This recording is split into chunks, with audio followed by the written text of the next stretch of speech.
What's happening, everybody? P69 1000 here. Sorry I haven't uploaded in the last couple of weeks, but it's been a hectic work schedule for me for the last couple of weeks.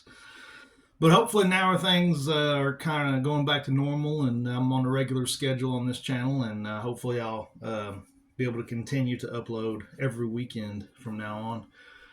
So today we're going to be getting into creepy Connecticut.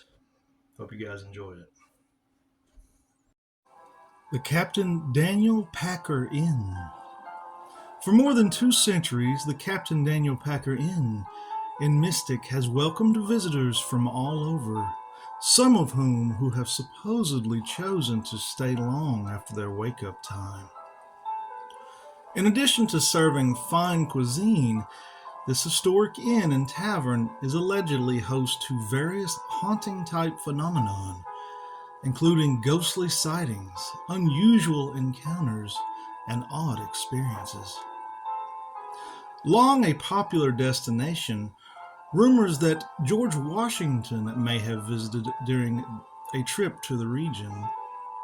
This Walter Street landmark overlooking the Mystic River is built on a spot very close to the site of the infamous Mystic Massacre of 1637, during which more than 400 of a Native American tribe, which were primarily women and children, were brutally slaughtered in cold blood by English soldiers. Whether or not that bit of horrific history contributes to the haunting of the inn is unclear, but it certainly adds a rich layer to its lore. Before it was a haunted tavern, it was a simple inn. Seafaring man Daniel Packer purchased the property in 1754, and over the next 2 years built the main part of the Dutch colony, which also would serve as a home for his wife Hannah and their 7 children. In addition to the years spent building his maritime business, Packer served during the American Revolution, thus earning his captainship twice over. Those experiences also provided Packer with plenty of exciting stories with which he would regale dinner guests, helping to draw a steady stream of regular patrons.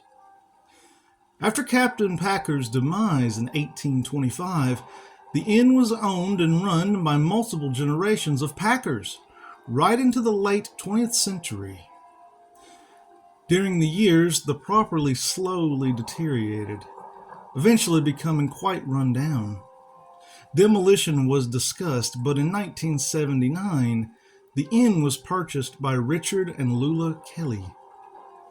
Although not related to the Packer family, the Kellys decided to restore the inn, eventually returning it to a state of former glory that would make the original owner proud, which might explain why people continue to report seeing Captain Packer on the premises. Over the decades, guests and staff members tell of seeing a ghostly sea captain in various rooms of the inn. Others also describe other spooky encounters, such as mugs and glasses moving on their own, doors randomly opening and closing, and the sound of boots walking across empty rooms. Some guests also suggest that they felt the presence of eternal entities. Some of the alleged paranormal activity is contributed to Ada Bryan Clift, a 7-year-old relative of the Packer family who lived in the inn during the 19th century. In 1874, Ada tragically died of scarlet fever in her bedroom on the 2nd floor, and some believe her spirit has become bound to the property. Stories abound of Ada's antics, from guests hearing her disembodied laughter to staff seeing her running through the rooms and waving from her bedroom window. One report claims that a visitor's unwitting daughter was playing hide-and-seek with a mysterious young girl who called herself Ada. Staff members of the inn suggest Ada is encountered on the staircase up to the second floor, and sometimes in the restrooms. The Curtis House Restaurant and Inn in Woodbury, Connecticut. If you're looking for a spooky time in Connecticut this fall, then the former Curtis House Inn in Woodbury is where you want to be. Celebrity chef Gordon Ramsay once featured the state's oldest inn on the TV show Hotel Hell, bringing in a paranormal investigator to corroborate centuries of claims that the hotel is in fact haunted. Ramsay's unsettling difficulty exiting his room during a 5-day stay could have been due to faulty hardware, but try telling that to the guests who've reported disembodied voices, mysterious footsteps, and unwelcomed otherworldly bedfellows throughout the inn's 265-year history. The article reads, apparent entities are believed to be the former inn owners, guests, and perhaps most terrifying for anyone who works there, former employees who clocked in but never clocked out. The Curtis Inn has been renamed the Evergreen Inn and Tavern. The 506 Main Street South location was closed for renovations earlier this year, then reopened under a new name in the summer. Experts of the paranormal have come to visit and claim that it is extremely haunted. One of the area's most notable communicators of spirits is Lauren Warren, who along with her deceased husband are world renowned for their work with a certain haunted and very famous home in Amityville, Long Island. The inn was built in 1736 by Anthony Stoddard and began accepting guests in 1754. According to its website, the rooms offer a perfect balance of historic character and modern amenities. The inn also includes a restaurant with specialty cocktails, Sunday brunch, and live-in music on the weekends. The Jewett City Vampires. In the first half of the 19th century, Henry and Lucy Ray of Jewett City had a comfortable-sized family of 5 children who all grew up and survived the many natural perils and hardships of childhood that were present in colonial America. Over the course of a period of time that spanned from the late 1840s to the early 1850s, Henry and two of his adult sons, Lemanuel and Elijah, died of a strange wasting away disease. Then in 1854, a third son, Henry Nelson Ray, was struck by this strange disease, which today would have clearly been identified as tuberculosis, but which back then seemed to be the work of a vampire. The family exhumed the bodies of Lemanuel and Elijah and buried them right there in the graveyard. The macabre family reunion made the newspapers of the day, and due in large part to the media attention, the Ray family is known today as the Jewett City Vampires. The Ray family plot can be found toward the northern end of the small graveyard known as the Jewett City Cemetery, which is located on Anthony Street in Jewett City. A line of headstones, all bearing the 3 later surname, will now mark both the final resting places of most of the family as well as the site of the bonfire. You can follow the timeline of events by the years incised into the gravestones. Although Henry Nelson Ray's stone is not in the family plot, there is a gravestone with his name incised on it at the other side of the cemetery with the death date of 1854. The Black Dog of Hanging Hills. Stories of a spectral hound haunting the hanging hills of central Connecticut have endured for more than 100 years.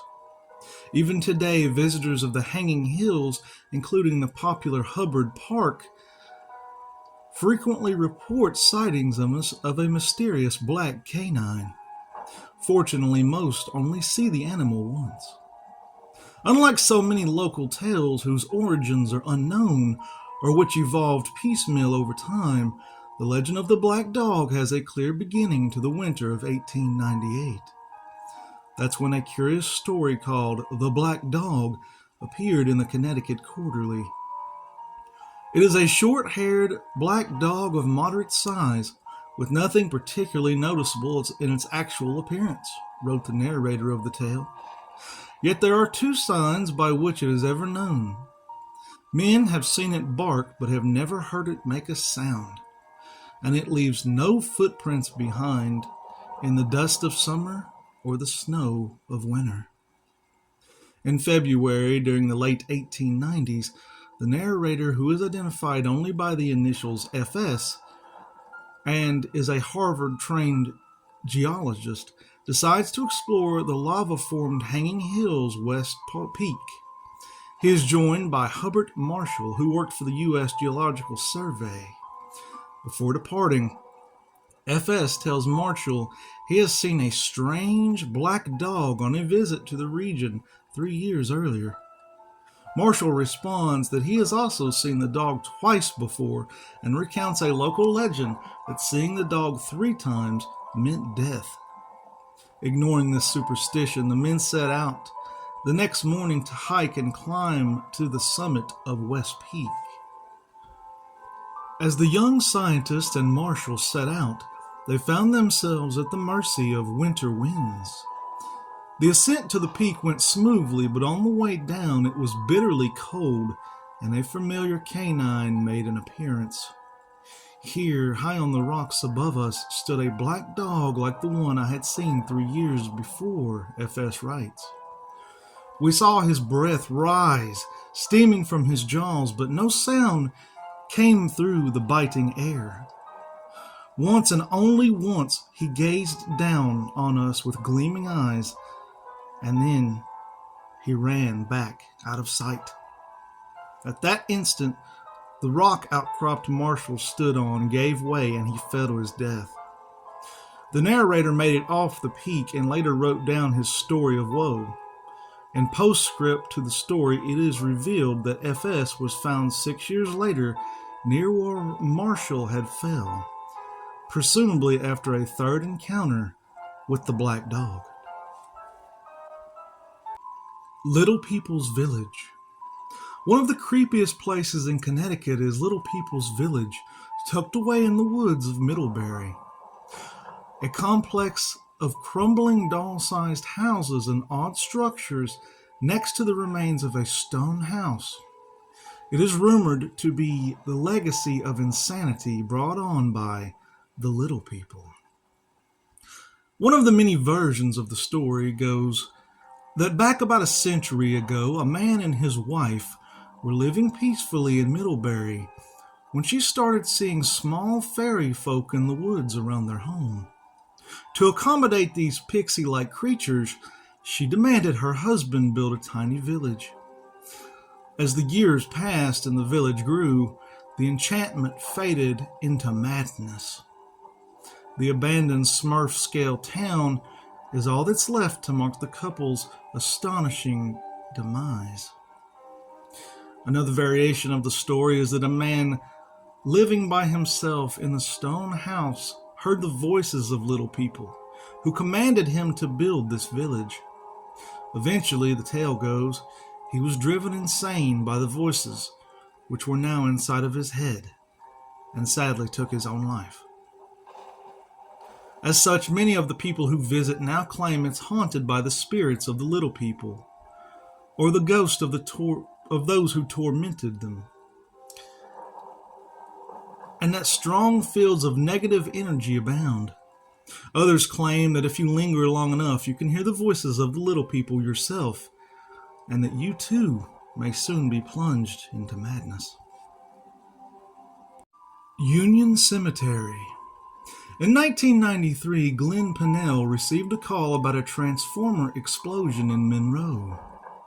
An on-duty firefighter at the time Pennell drove his Ford F-150 truck to the site in search of a place to divert traffic away from the accident. A police officer sat in the passenger seat, and a woman was tailgating him. He remembers the night sky had turned pink, and the explosion emitted large amounts of electricity that made the hair on his arms stand up at a close distance.